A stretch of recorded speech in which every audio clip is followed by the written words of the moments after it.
ماشاءاللہ بہت اچھا، بہت خوبصورت انداز میں پڑھ رہے تھے۔ میں دعوت خطاب دے رہا ہوں حضرت علامہ مفتی محمد داؤد صدیقی صاحب کو۔ آپ جب بیلی خان سے تشریف لائے اپنے خطاب دل نواز سے ہمارے سینوں کو گرماتے ہیں۔ آپ کا استقبال نعروں سے کیجیے۔ نعرہ تکبیر، نعرہ رسالت، نعرہ حیدری، حضرت پیر سید محمد جابر علی شاہ صاحب ہمدانی، آستانہ علیہ بھنگالی شریف۔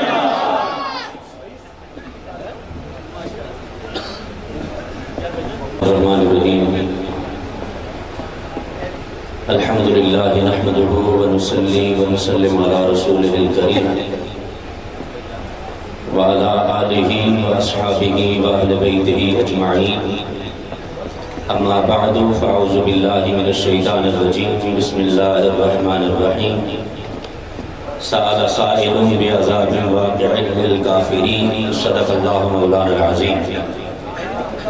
ببرکت ان اللہ وملائکتہ یصلون علی النبی یا ایھا الذین آمنوا صلوا علیہ وسلموا تسلیما۔ اللہم صل علی سیدنا ومولانا محمد وعلی آل سیدنا ومولانا محمد وبارک وسلم، صلاۃ وسلام علیک یا سیدی یا رسول اللہ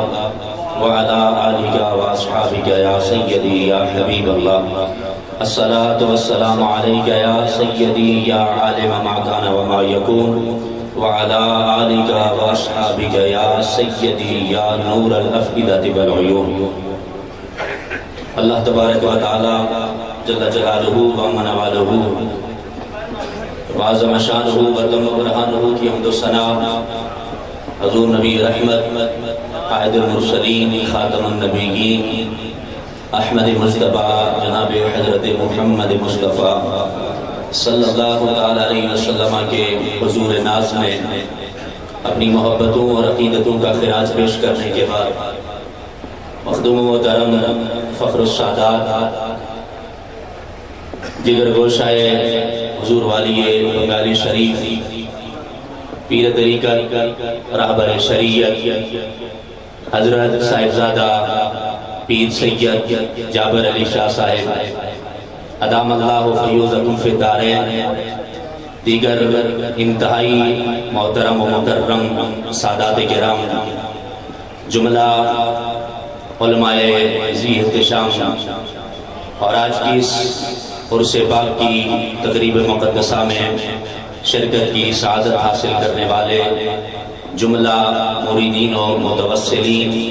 اور دور و نزدیک سے آئے ہوئے عشاقان مصطفیٰ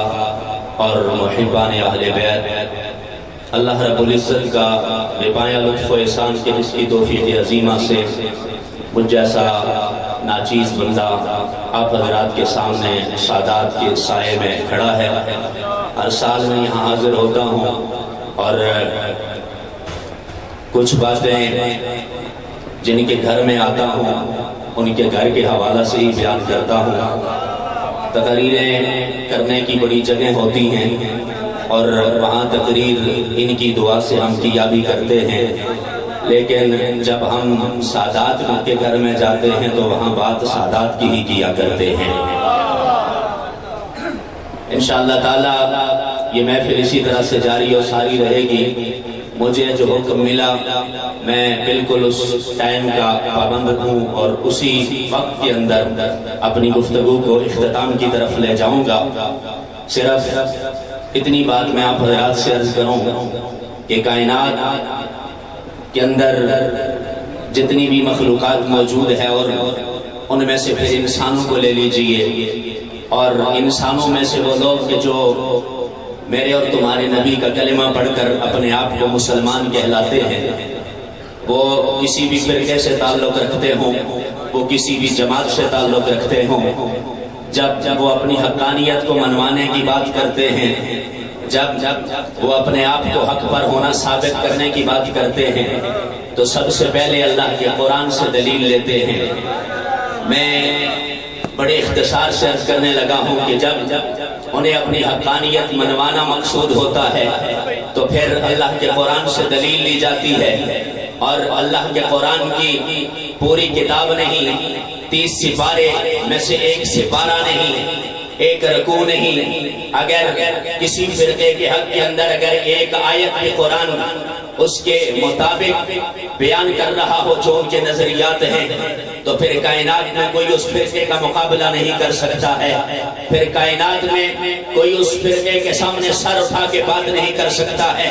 کیونکہ اس کی حقانیت پہ قرآن بول رہا ہے۔ بنگالی کی سرزمین پر کاسائے گدائی لے کر آنے والوں، آؤ میں تمہیں بتاتا ہوں، اگر کسی کے حق کے اندر قرآن کی ایک آیت بولے تو اس کا کوئی مقابلہ نہیں کر سکتا ہے۔ میں تمہیں محمد اور آل محمد کے گھرانے کا کیا بتاؤں، یا اس علی اور علی کے شہزادوں کا کیا بتاؤں کہ جس کے لیے میرے مصطفیٰ نے خود فرمایا العلی مع القرآن والقرآن مع العلی، فرمایا دنیا والوں تمہارے لیے ایک ایک آیت حقانیت کی دلیل بنتی ہے، لیکن میرا علی وہ ہے کہ سارے کا سارا قرآن علی کے ساتھ ہے، اور جہاں جہاں علی جاتا ہے وہاں رب کا قرآن بھی جایا کرتا ہے، وہاں رب کا قرآن بھی جایا کرتا ہے۔ میں اس سے بڑھ کر اور کیا کہوں کہ سرکار نے فرمایا القرآن مع العلی والعلی مع القرآن، قرآن علی کے ساتھ ہے۔ دلائل کی دنیا میں اگر ڈوب کر دیکھو، امام طبرانی نے بھی لکھا ہے، امام جلال الدین سیوطی نے بھی لکھا ہے، پتہ ہے سرکار نے کیا بتا دیا، فرمایا میں تمہیں حق و باطل کی تمیز بتا دیتا ہوں، اگر کہیں اس طرح کا معاملہ ہو جائے، نمازیں اس طرف بھی ہوں، نمازیں اس طرف بھی ہوں، روزے اس طرف بھی ہوں، روزے اس طرف بھی ہوں، حج ادھر یہ بھی کر رہے ہوں، حج ادھر وہ بھی کر رہے ہوں، میں تمہیں حقانیت کی بات بتا رہا ہوں۔ اگر تم جاننا چاہو کہ حق کہاں پہ موجود ہے، دیکھ لینا، جہاں علی بھی ہو ساتھ میں قرآن بھی ہو وہاں حق مل جائے گا۔ اگر علی موجود نہیں ہے، ساری ساری رات قرآن میں گزر جاتی ہے، حق کبھی وہاں پر آ نہیں سکتا۔ ہم نے دیکھا ہے، ہم نے دیکھا ہے، ہم نے دیکھا ہے، ہم نے دیکھا ہے کہ لوگ بڑی بڑی لمبی لمبی داڑیاں بھی لوگوں کی ہوتی ہیں، بڑے بڑے جبے اور دستاریں بھی ہوتے ہیں، قرآن کے ساتھ ان کا تعلق بھی لوگ بڑا بیان کرتے ہیں، کہا یہ فلانا شیخ القرآن ہے۔ میں نے کہا بھائی ہمارے پاس کسوٹی ہے، اگر علی کی مولائیت کا قائل ہے ہم قرآن کو مان، پھر ہم اسے شیخ القرآن بھی مانیں گے، اپنا امام بھی مانیں گے، لیکن اگر یہ علی کی مولائیت کا قائل نہیں ہے، یہ پھر حارث بن سلیمان حارث بن سلیمان وہ کون ہے میں آگے عرض کر رہا ہوں، لیکن کائنات میں دیکھو آل سنت بنگالی شریف کی سرزمین پہ آنے والوں کتنا اللہ کا ہم پہ کرم ہے، ہم نے نہ قرآن کو چھوڑا ہے نہ علی کو چھوڑا ہے، ہم نے نہ قرآن کو چھوڑا نہ علی کو چھوڑا۔ کچھ لوگوں نے تو علی کو لے لیا لیکن قرآن سے دور ہوتے چلے گئے، کچھ لوگوں نے صرف قرآن کو لے لیا اور علی کے لیے کہا معاذ اللہ کر کچھ نہیں سکتے۔ ایک اہل سنت تھے جنہوں نے کاسائی گدائی پر پسار دیا، انہیں کہا علی باقی کوئی مانے نہ مانے تو تاجدار حلتا بھی ہے، تو مالک کل کسا بھی ہے، تو میرے مصطفیٰ کا ویر بھی ہے، تو ہر ایمان والے کا مولا بھی ہے۔ جب ہم نے کاسے گدائی پھیلا کر خیرات مانگنا چاہی، میرے مولا علی المرتضیٰ نے فرمایا جاؤ تمہاری ادا پسند آئی ہے، واپس سے کہیے نا سبحان اللہ، تمہاری ادا پسند آئی ہے۔ مولا جب ادا پسند آئی تو عنایت کیا ہے؟ فرمایا عنایت یہ ہے کہ میں ولایت کا بادشاہ ہوں، باقی سارے کے سارے ماتھے رگڑ رگڑ کر سیاہ کر دیں گے، ولایت تو دور کی بات ہے، ولایت کی باؤ بھی حاصل نہیں ہوگی، لیکن تم نے کاسے گدائی پھیلایا ہے، جاؤ میں نے سارے ولی تمہیں عطا کر دیے ہیں۔